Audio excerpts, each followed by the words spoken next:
Hi, and welcome back to Tom Talks. I'm Tim from Australia. And I'm Tom from the United States. These are our live Trans-Pacific broadcast. Some of it is live.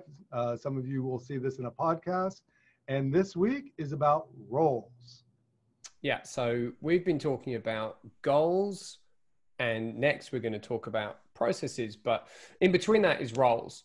So Tom, what are we talking about when we're talking about roles? Well, first of all, we wrote an article this week on roles, and so we're going to put a link to that. And overall, in the article, we talked about roles and the having role security and uncertainty and what that does to the overall well-being and performance of the team. So what we want to talk in roles now, what we really expect from those, both as a worker and as a leader of leaders and leader of managers. And Tim and I were just talking about this before we started this, and we were talking about transformational and transactional leadership. And it's really interesting because that was going to be a topic of one of my research projects. And I decided not to do it, but I was looking at roles in that specific instance. And what's interesting is, you know, there's a whole quagmire in this, in talking about this, but there's also a lot of confusion. When we want our managers, who are normally process-oriented people with specific tasks to do, to be leaders, but we don't allow them to be leaders because that's not what their role is. And we want leaders to be transformational and come up with these great, fantastic ideas. But wait, you have to do your everyday job. And if you're managing managers, well, that's very transactional. And so there is no leadership role that isn't both transactional and transformational somewhat, but really it's about what your role is in an organization, in a team, and what you do with that. What are your thoughts? So I think that speaks to a couple of things for me. I mean, as you were talking then, I was just reflecting back on one of my first leadership experiences in Australia. I moved here in my mid-20s, which was, as you can see, a little while ago. I think what I was, sort of going to highlight was, that there's absolutely always a combination in any leadership role of the sort of the process and the orthodoxy and the rigor of transactional leadership, and the sort of excitement and the intellectual and the really sort of more sort of abstract resilience and adaptability and relationship development that comes from the transformational stuff. But two things: the extent to which you sort of gravitate between and balance sort of around those two areas really depends on your capability as a manager and leader, and also the capability of the team. So when I first sort of was wheeled out as the new leader of this very high performing team, I made a grand assumption that they were highly capable because they were high performing. And I went straight into transformational leadership stuff. I was straight into, one-on-ones talking about long-term visionary goal setting, being very empowering, to them. And what they needed from me was actually a bit more of a transactional reset. They had been led by a very, very successful, guy who actually really, in a way, underdeveloped the team because, they could just follow his lead and deliver what he gave them. But, a lot of the processes and orthodoxies were really dependent on him to say, do this, do that now. Not much of it was internalized. Right. So it actually took me, too long. It took me probably a good 2-3 months to kind of unravel this riddle and realize that I needed to go back to basics, essentially. And I remember putting this presentation up to one of the directors, and it was me and, two of my peers talking about our plans for our business, and my plan looked really bland. It was called Back to Basics. Like the colors in my deck were really kind of flat and opaque. And one of the others, it was all like exciting stuff, and it was all delegation and empowerment and you know, building belief. And he had lots of, you know, much more visionary and impactful imagery in his deck. And right at the end of the presentation, the director said, right, so who do we think gave the best presentation today? And, you know, this guy over here was like, me, you know, my presentation's really inspiring. And the director said, well, actually, I think it was Tim, because I think he really understands what his business needs. And his presentation really reflects that very accurately. It doesn't have to be really cool and really out there and, you know, super inspiring, you know, presidential leadership. It's like, we need to do the basics much better. Once we've got those basics down packed, then the fun stuff will come. Well, and I think that is so key. And it's why I think that leaders really need to learn about the different styles of leadership, whether it's transactional, transformational, and what you're really talking about is situational, right? Yes. So situational leadership is not only what about your team, but each member on your team, what do they need? Is this one need a lot of direction? Yeah. Can this one be completely hands off? Yeah. Is this one, do they need my help more, but they need some guidance? Or does that one need guidance, but you can leave them alone? So I need to understand where they fit in those four quadrants of situational and leadership. Therefore, what is my role to them?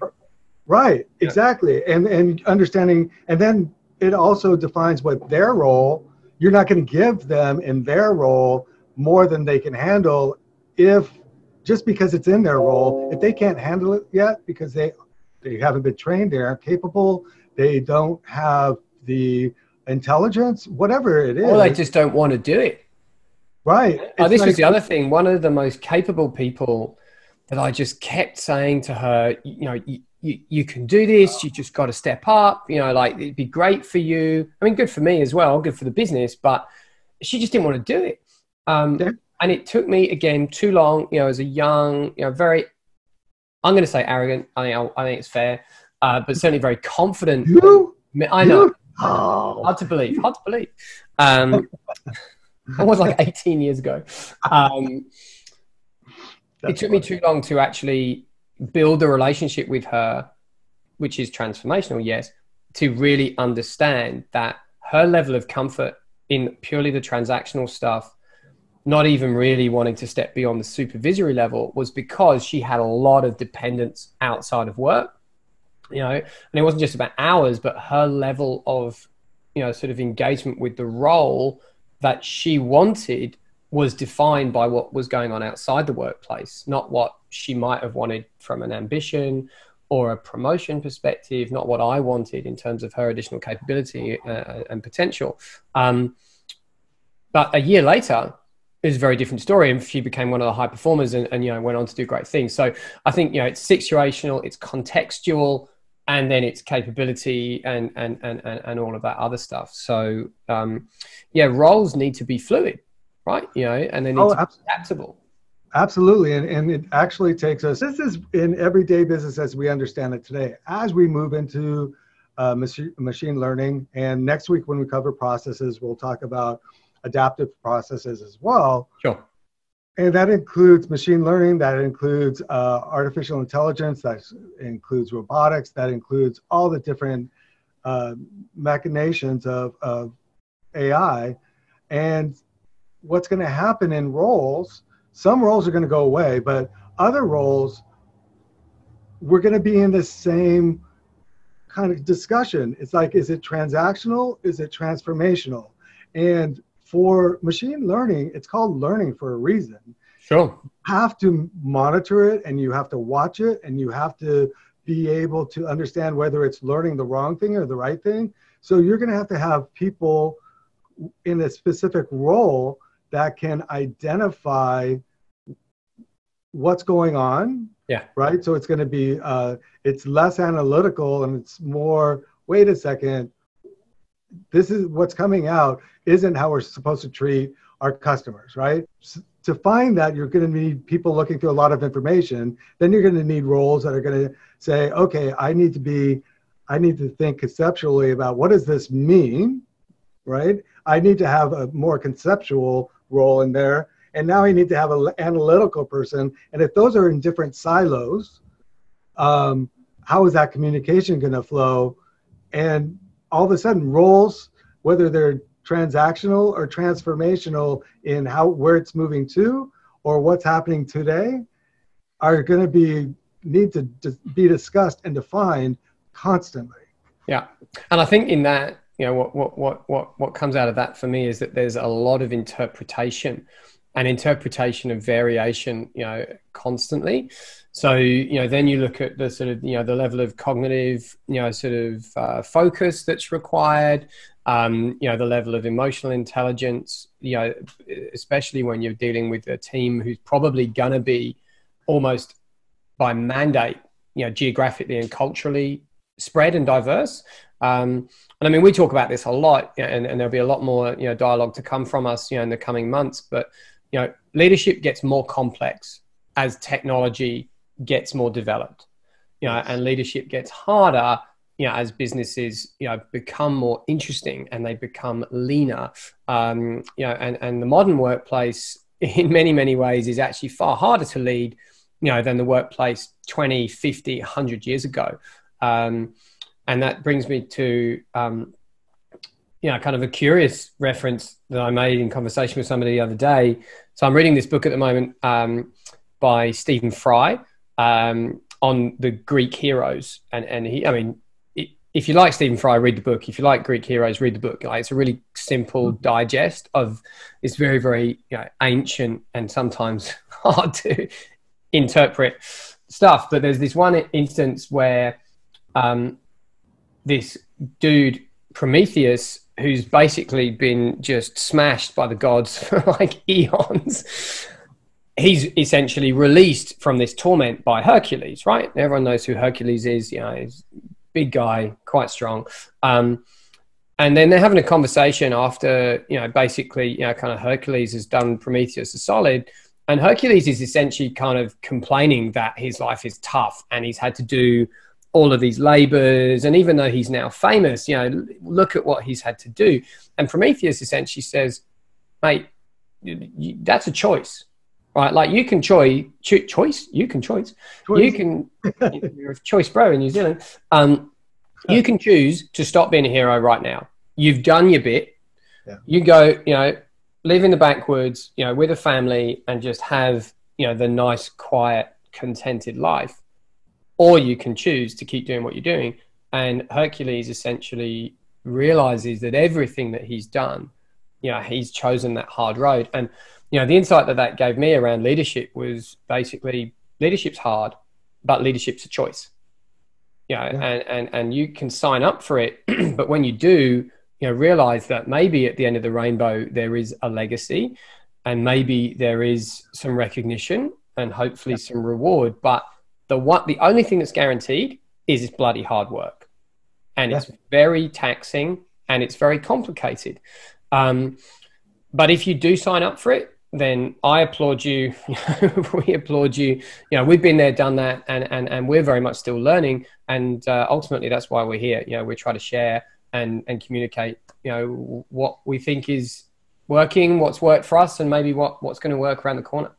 You know what? There's nothing more rewarding than to see somebody get it, and somebody to have people that love to work with them, and that you've played some small part in that. Oh, absolutely, man. 100%. Development, and be okay to ask for help and be okay to delegate, but delegate in the right way and understand what role they play. Yeah. And it's malleable. It should be malleable because it depends on, I do believe in situational leadership. I believe in transactional leadership. I believe in transformational leadership.